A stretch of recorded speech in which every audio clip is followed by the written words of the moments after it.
Alright, so I showed a combination that not many people, if anybody, uses, which was the hooking off the front side into a spin kick. Very smooth and explosive combination.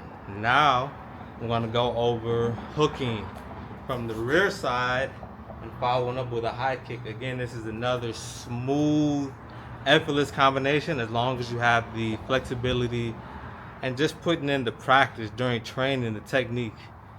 You'll be able to do it effortlessly when you choose to do it, as long as you put in the hours, you know. So always starting from a good fighting stance, you're going to throw that hook from the rear side. So that hook's aiming at your jaw, chin, temple.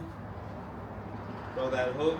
You want to make sure that you pivot the back foot properly, just as you would if you weren't going to throw a kick after this kick. You want to still do the same proper technique of throwing that from that power side. And you know, from the power side, that foot always turns, foot, hip, and shoulder. Then that punch goes.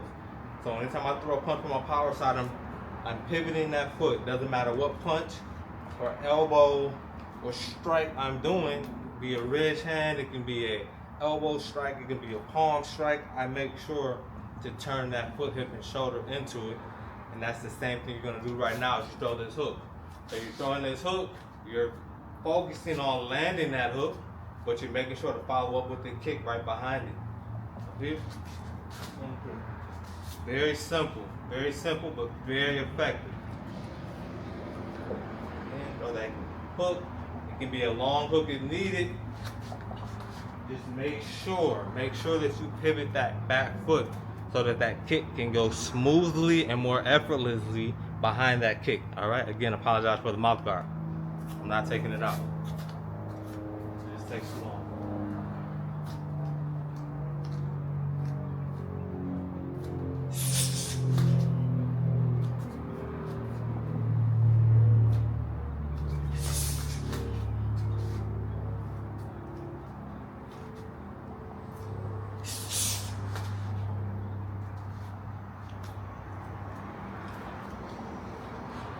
Again, it's imperative that you pivot that back foot, turn that hip and shoulder, so that that kick follows behind that punch right away.